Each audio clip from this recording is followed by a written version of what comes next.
El discurso. El discurso es uno de los elementos importantes en la oratoria.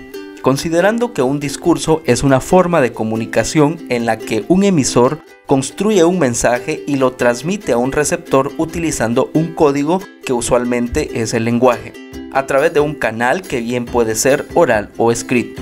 Un concepto de discurso más específico hace referencia a la acción que ejecuta una persona cuando habla ante un público y emite un mensaje previamente preparado. Este tipo de discurso busca orientar respecto a un tema y es desarrollado de manera tal que capta el interés del público. Te invito a que juntos conozcamos aspectos importantes sobre el discurso como elemento importante de la oratoria, no sin antes invitarte a que te suscribas en nuestras redes sociales en el canal Aprende con Alegría. Con el objetivo de generar conocimiento, te invito a que aprendamos acerca del discurso como elemento importante de la oratoria. Pues bien, como les he indicado, un discurso es un género de la retórica caracterizado por el abordaje personal, subjetivo, único y argumentado de una temática específica en el marco de una situación puntual. Bien puede ser en un evento público, en una asamblea política o en un evento social. Aunque se puede transmitir en forma oral o escrita, los discursos utilizan estrategias expresivas propias de la comunicación verbal, como lo son la argumentación, la persuasión y las preguntas retóricas. La función del lenguaje que prevalece en un discurso, sin duda alguna, es la apelativa, ya que se centra en el receptor y busca transmitirle un mensaje que genere una actitud determinada al público a quien se transmite. Antes de iniciar un discurso es fundamental el conocimiento y el dominio del tema. Por lo tanto, será necesario reflexionar sobre qué sabemos, pero pensando que no nos puede quedar dudas, ya que a los que nos dirigimos esperan que nuestra exposición sirva para aclarar, resolver los aspectos menos conocidos y que puedan ser motivos de conflictos dentro de su esfera de conocimiento. Para ello nos documentaremos con todo tipo de información que esté a nuestro alcance, como puede ser publicaciones literarias, medios informativos, informaciones científicas y hasta opiniones de personas expertas, para poder realizar nuestros argumentos, teniendo en cuenta siempre la importancia de disponer de hechos, ya que estos constituyen la materia prima de la información. Concluyendo, podemos decir que el discurso es el razonamiento extenso dirigido por una persona frente a otras y es la exposición oral de algún acto o hecho, generalmente con el fin de persuadir, y que se encuentra conformado por tres aspectos importantes: el tema o contenido del discurso, el orador y el auditorio. Con relación al tema o contenido del discurso, este debe ser tejido en un telar de las experiencias, debe estar lleno de detalles, ilustraciones, personificaciones, dramatismo y ejemplos en algunos casos, y todo esto expresados en términos familiares y concisos, los cuales den la comprensión y el entendimiento adecuado, en donde lo que se quiere decir sea entendido por todos. Pero para entender mejor el discurso, veamos cuáles son las clases de discurso que existen. Si bien existe un sinnúmero de clasificaciones, me gustaría citar dos que considero lo más importantes a conocer dentro de nuestro estudio. Y dentro de ellos podemos mencionar el discurso literario. El discurso literario son ficciones que se refieren a mundos verbalmente posibles y fundamentados en sí mismos. Estos discursos son intransitivos, puesto que se encierran en sí mismos, o lo que es lo mismo, no refieren ni a los objetos ni a los eventos del mundo real. En este sentido, los discursos literarios prácticamente son inútiles. Se les mide con los parámetros pragmáticos y mercantiles que parecen gobernar el mundo en estos días. Es decir, la literatura no sirve para construir tractores, no desarrollan teorías científicas ni tecnológicas, ni proporcionan herramientas para llevar mejor la contabilidad, por ejemplo, de una empresa. Lo que trato de indicar es que no tienen utilidad. Varios mercados en realidad, pues la industria editorial y los mercados masivos condicionan las características de una buena cantidad de libros de modo diferente a los condicionados de los libros que circulan de manera restringida. El artista pues siempre se enfrenta a la disyuntiva de escribir para la gran industria cultural, de escribir para los más restringidos círculos literarios artesanales o de hacer al margen de los circuitos de producción, circulación y consumo de literatura en la sociedad.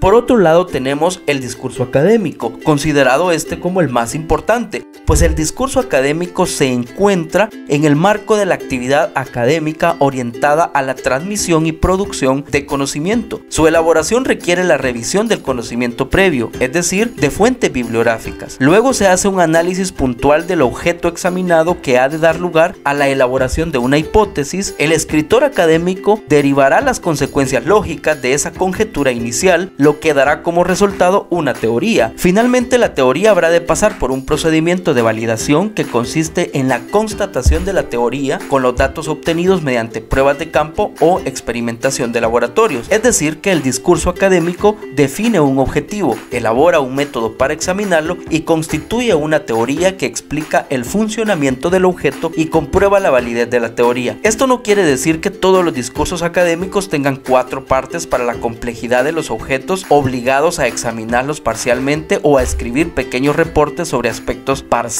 del desarrollo del proyecto científico. Y es preciso indicar que la persuasión se produce siempre en los discursos técnicos, matemáticos, jurídicos o físicos. Este aspecto retórico del discurso académico es esencial, pues de lo contrario el discurso no sería comprendido por la gran comunidad académica y no serían aceptados por el auditorio a quien se dirige. Si bien existen muchas clasificaciones como autores que pretenden exponer el tema del discurso, considerado como los más importantes para nuestro estudio y sin dejar de mencionar la clasificación del discurso desde el punto de vista de su estructura, podemos mencionar la siguiente clasificación: los discursos narrativos.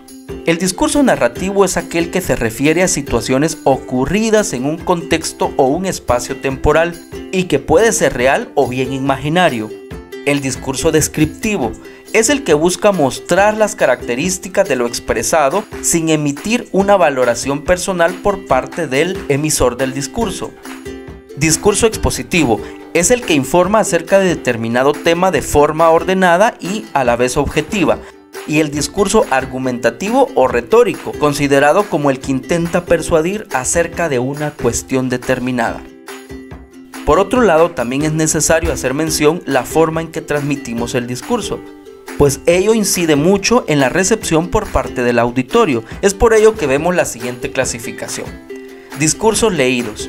Este tipo de discurso se redacta por escrito y el orador pronuncia directamente su mensaje, en donde sus ventajas son que se puede remarcar palabras claves, ya sea en mayúsculas o negritas, para darle un énfasis. Aquí el orador se encuentra precisamente en su lectura. No hay equivocación en lo que realmente está diciendo o transmitiendo a través del discurso. Sin embargo, también este tipo de discurso tiene algunas desventajas, como por ejemplo podríamos establecer que el lenguaje se considera artificial. El orador puede que tenga fallas en su dicción, que pierda la de su público por no dirigir la mirada a este, y que es tedioso el mensaje y se convierta en un foco de desinterés y se haga más denso. Dentro de esta clasificación también encontramos el discurso memorizado. El discurso memorizado contiene la misma estructura que el discurso leído. Aquí es importante resaltar que se redacta y luego se memoriza. Al igual que el discurso leído, este se investiga, se prepara y se estudia al mismo tiempo, por lo que es más fácil recordar la estructura del texto que contiene el discurso. Pero también tiene ciertas desventajas, entre las cuales podríamos mencionar inflexión de la voz, pues en ella tendríamos poca veracidad, fallo de la memoria o olvido de una palabra, y por esto se rompe la secuencia de las oraciones que tenemos claramente estructuradas en la mente. Podemos caer en la recitación. Alguna intervención del público, por ejemplo, conlleva a reacciones inesperadas del emisor al grado de perder el hilo del mensaje. Y por otro lado tenemos el discurso improvisado. El discurso improvisado se refiere a que vamos a contar algo que hacemos todos los días sin darnos cuenta. Es decir, explicar o exponer un hecho o una idea cualquiera que conozcamos y vestirlo con palabras desde nuestro léxico habitual. En ese sentido, entonces, podemos precisar que no existe un discurso improvisado, ya que siempre debemos estar listos y dispuestos a hablar en cualquier momento. Como ventajas tenemos que no tiene una estructura real, no hay una redacción o bien una memorización de un discurso. Utilizamos un lenguaje muy cotidiano y se valoriza las condiciones que se tienen en ese momento que se está transmitiendo el mensaje. Dentro de las desventajas podríamos establecer que se puede caer en una redundancia, el exceso de muletillas al hablar, la falta de un vocabulario técnico que sea coherente, y que exista una lógica entre una oración y otra al exponer el mensaje. Pero bien, veamos también la preparación del discurso, pues para esto es necesario tener en cuenta su estructura. Una vez suficientemente documentados, debemos empezar a poner en orden nuestros conocimientos. No basta con disponer de información, es necesario también conseguir que éste llegue al público de la forma más comprensible. Es importante hablar de una forma estructurada siguiendo un orden que facilite el seguimiento por parte de la audiencia. La estructura de un discurso es el equivalente al índice de los libros o a los títulos que contiene un capítulo. Dentro de las estructuras más populares para los discursos encontramos las siguientes. Por ejemplo, la estructura que contempla un problema y una solución. En este tipo de estructura se describe, se examina y se presenta una solución del problema que estamos abordando en el discurso. La estructura cronológica. En esta estructura de discurso se presenta el origen, desarrollo y situación actual de una temática, enumerando para ello los puntos clave del tema, de más a menos en grado de importancia. Y la estructura de la teoría práctica. Primero explicamos la teoría y después se demuestra cómo se aplica en la práctica.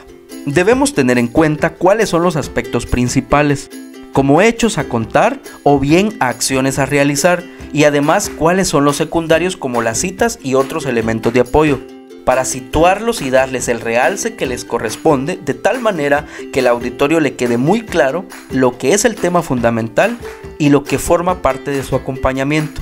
Para ello el discurso se organiza de la siguiente manera, empezando por una introducción en la que nosotros vamos a plantear el tema que se va a abordar y la idea general que queremos transmitir. Posteriormente entramos al desarrollo del discurso y aquí es donde se presentan los distintos argumentos que sustentan la idea que vamos nosotros a transmitir, y por último, como tercera fase, la conclusión del discurso. Aquí vamos a resaltar nuevamente la idea y vamos a enumerar en pocas palabras los argumentos utilizados en la transmisión del discurso.